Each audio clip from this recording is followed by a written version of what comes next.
Hello guys, இன்றைக்கி நம்ம இந்த வீடியோவில் எப்படி சாஃப்ட்வேர்ஸ் எல்லாமே லைக் அனிமேஷன் சாஃப்ட்வேர்ஸ் எல்லாம் ஸ்மூத்தாக அனிமேஷன் ப்ளே பண்ணுதுன்னு பார்க்க போகிறோம். ஸோ அது எப்படின்னா, இந்த கேஸில் நான் எக்ஸாம்பிளுக்கு பார்த்தீங்கன்னா பிளெண்டர்னு ஒரு சாஃப்ட்வேர் எடுத்துருக்கிறேன். இது வந்துட்டு ஒரு அனிமேஷன் சாஃப்ட்வேர் வந்துட்டு ஓப்பன் சோர்ஸ் ஃப்ரீ. இதில் பார்த்தீங்கன்னா ஒரு அனிமேட்டர் ஒரு அனிமேஷன் பண்ணுறாங்கன்னு வச்சுப்போம். ஃபார் எக்ஸாம்பிள் லைக் ஒரு 3 பால்ஸு கிரவுண்டை வந்துட்டு டச் ஆகிட்டு மேலே போகிற மாதிரி இருக்கிற ஒரு அனிமேஷன். இந்த 3 பாலும் ஒரே நேரத்தில் கீழே போடுவாங்க. அது வந்துட்டு 3மே ஒரே நேரத்தில் அந்த கிரவுண்ட் டச் பண்ணுற மாதிரி இருக்கிற மாதிரி அனிமேஷன் பண்ணுறாங்கன்னு வச்சுப்போம். இது வந்துட்டு எப்படி அந்த சாஃப்ட்வேர் டன் பண்ணோம் அப்படின்னா, ஃபஸ்ட்டு அந்த அனிமேட்டர் ஒவ்வொரு பாலாக தான் அவங்களால அனிமேட் பண்ணுவாங்க, அனிமேட் பண்ணவும் முடியும். ஃபஸ்ட்டு ஒரு பால் எடுத்து கீழே அந்த கிரவுண்டில் டச் பண்ணுற மாதிரி வைப்பாங்க. நெக்ஸ்ட் செகண்ட் தேர்ட் பால் அதுக்கு கீ ஃப்ரேம்ஸ்லாம் போட்டு பண்ணிடுவாங்க. அப்படி பண்ணுறத இந்த சாஃப்ட்வேர் நோட் பண்ணிக்கிட்டே இருக்கும். Check step first animating object set by animator. அதுக்கப்புறமா அந்த அனிமேஷனை ப்ளே பண்ணும்போது, எக்ஸ்போர்ட் பண்ணி ப்ளே பண்ணும் போதோ, இல்லைன்னா யூடியூப்பில் போட்டு சம்திங் அந்த வீடியோ அவுட்புட்டை ப்ளே பண்ணும்போது, அந்த அனிமேஷன் அவுட்புட்டை அந்த சாஃப்ட்வேர் மூலமாக நம்மளோட கம்ப்யூட்டர் என்ன பண்ணணும்னா, உங்களுக்கு எல்லாருக்கும் தெரியும், கோடை வந்துட்டு கம்ப்யூட்டர் லைன் பைலாம் தான் ரீட் பண்ண முடியும். அதனால் மல்டிபிள் ரீட் பண்ண முடியாது. ஸோ அதனாலேயே ஃபஸ்ட்டு வந்துக்கிட்டு ஒரு பால் அனிமேட் பண்ணியிருப்பாங்களா, அந்த பால் ஃபஸ்ட்டு கீழே வரும், நெக்ஸ்ட்டு செகண்ட் பால் கீழே வரும், நெக்ஸ்ட்டு தேர்ட் பால் கீழே வரும். இப்படியே ஒவ்வொரு பாலாக தான் வரும்.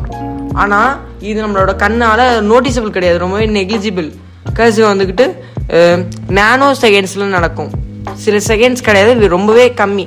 ஒரு செகண்டுங்கிறது 1000 மில்லி செகண்ட். அந்த 1000 மில்லி செகண்டில் 1000 நம்ம டிவைட் பண்ணோம்னா அதுதான் ஒரு நானோ செகண்ட். ஸோ அந்தமாதிரி நானோ செகண்ட்ஸில் தான் வந்துக்கிட்டு இந்த விஷயம் நடக்கும். ஸோ அதனால் நம்மளோட நேக்கடு ஐஸ்க்கு தெரியாது, விசிபிள் கிடையாது.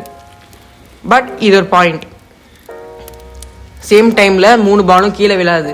இது பார்த்தீங்கன்னா இது கம்ப்யூட்டர் கிராஃபிக்ஸ் வேர்ல்டில் மட்டும் கிடையாது, இது ரியல் வேர்ல்டில் கூட அப்படி தான் நடக்கும். ரியல் வேர்ல்டில் வச்சுங்களேன், இப்போ அதே போல் 3 பால்லாம் ஒரே நேரத்தில் வச்சு தூக்கி போடுறேன் அப்படின்னா கீழே ஒரே ஹைட் டிஸ்டன்ஸில் வச்சு, அப்போ கூட இந்த அட்மாஸ்பியரிக் ப்ரெஷர்னு ஒன்று இருக்கும். அது வந்துக்கிட்டு பாலை வந்துக்கிட்டு ஏர் ரெசிஸ்டன்ஸ்லாம் போட்டு தடுத்து கொஞ்சம் ஸ்பீடை கம்மி பண்ணும். ஒவ்வொரு பாலுக்கும் பிளேஸ் டு பிளேஸ் வேரி ஆகும். ஸோ அப்படி பார்த்திங்கன்னா அது கூட சில நேனோ செகண்ட்ஸ்லாம் அதுக்கும் கம்மியான யூனிட் மெஷர்மெண்ட்டில் அது வந்துக்கிட்டு டிஃபர் ஆகும். ஸோ அதுவுமே நம்ம கண்ணுக்கு தெரியாது. அப்போ இதில் என்ன தெரிய வருதுன்னா, ரியல் வேர்ல்டும் கிராஃபிக்ஸ் வேர்ல்டும் எப்படி இருந்தாலுமே ஒரு ஒன்றுக்கு மேற்பட்ட விஷயம் நடக்குதுன்னா அது சேம் டைமில் நடக்கிறது இல்லை. இது வந்துக்கிட்டு மீறப்படும் சில விஷயத்துக்கு மட்டும்.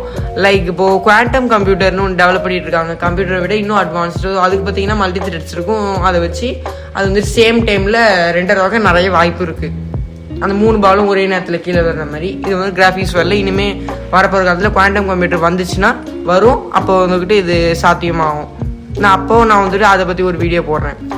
ஸோ இல்லை எனக்கு வந்துட்டு இப்போவே வந்துக்கிட்டு அந்த மாதிரி ஒரு அச்சீவ் பண்ணணும் அப்படின்னு தோணுச்சுன்னா, குரூப்பிங்னு ஒரு மெத்தட் இருக்குது.